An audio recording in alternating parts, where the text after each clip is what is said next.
आज का पवित्र बाइबल वचन है लेव्यवस्था, उसका 7 अध्याय 1 से 38 पद। जैसा लिखा है, फिर दोषबलि की व्यवस्था यह है, वह परम पवित्र है। जिस स्थान पर होमबलि पशु का वध करते हैं उसी स्थान पर दोषबलि पशु का भी बलि करें और उसके लोहू को याजक वेदी पर चारों ओर छिड़के।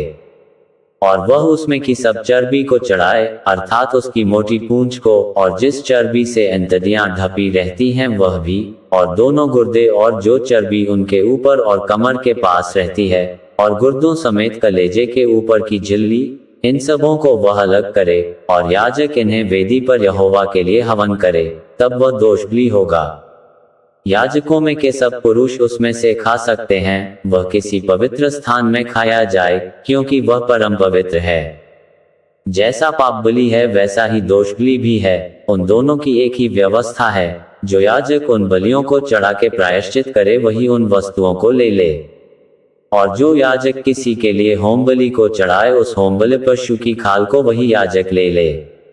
और तंदूर में व कड़ाही में व तवे पर पके हुए सब अन्न बलि उसी याजक की होंगी जो उन्हें चढ़ाता है।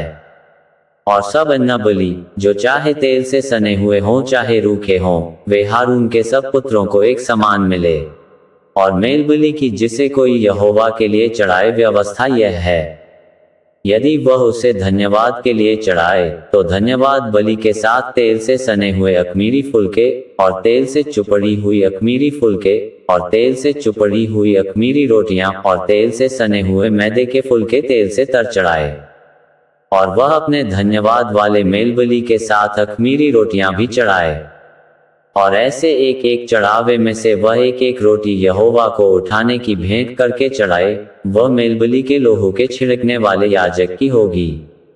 और उस धन्यवाद वाले मेलबलि का मांस बलिदान चढ़ाने के दिन ही खाया जाए, उसमें से कुछ भी भोर तक शेष न रह जाए।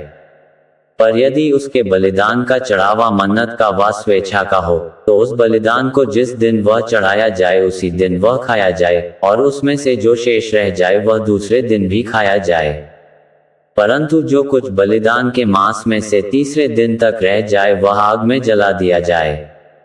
और उसके मेलबलि के मांस में से यदि कुछ भी तीसरे दिन खाया जाए तो वह ग्रहण न किया जाएगा और न पुण्य में गिना जाएगा, वह घृणित कर्म समझा जाएगा, और जो कोई उसमें से खाए उसका अधर्म उसी के सिर पर पड़ेगा। फिर जो मांस किसी अशुद्ध वस्तु से छू जाए वह न खाया जाए, वह आग में जला दिया जाए। फिर मेलबलि का मांस जितने शुद्ध हों वे ही खाएं, परंतु जो अशुद्ध होकर यहोवा के मेलबलि के मांस में से कुछ खाए वह अपने लोगों में से नाश किया जाए। और यदि कोई किसी अशुद्ध वस्तु को छूकर यहोवा के मेलबलि पशु के मांस में से खाए तो वह भी अपने लोगों में से नाश किया जाए, चाहे वह मनुष्य की कोई अशुद्ध वस्तु व अशुद्ध पशु व कोई भी अशुद्ध और घृणित वस्तु हो। फिर यहोवा ने मूसा से कहा, इस्राएलियों से इस प्रकार कह कि तुम लोग न तो बैल की कुछ चर्बी खाना और न भेड़ व बकरी की।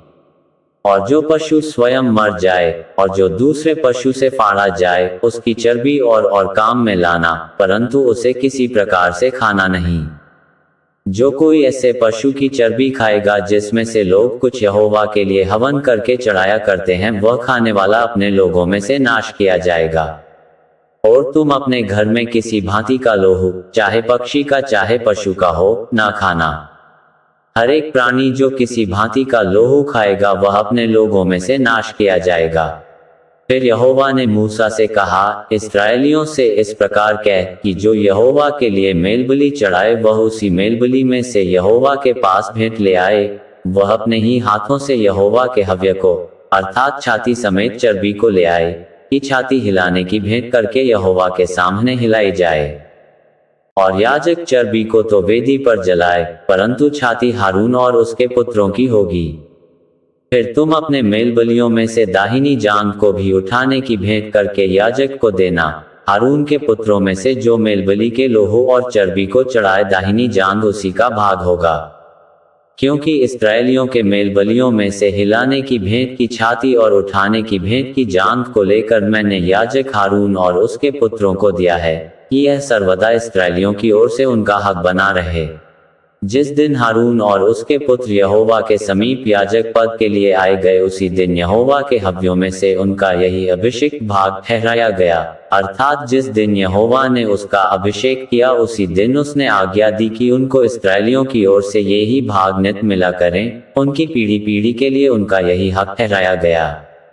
होम बलि, अन्ना बलि, पाप बलि, दोष बलि, याजकों के संस्कार बलि और मेल बलि की व्यवस्था यही है। जब यहोवा ने सीनै पर्वत के पास के जंगल में मूसा को आज्ञा दी कि इस्राएली मेरे लिए क्या क्या चढ़ावे चढ़ाएं, तब उसने उनको यही व्यवस्था दी थी। यहाँ तक इस वचन के द्वारा प्रभु आपको बहुतायत से आशीष दे। आमीन।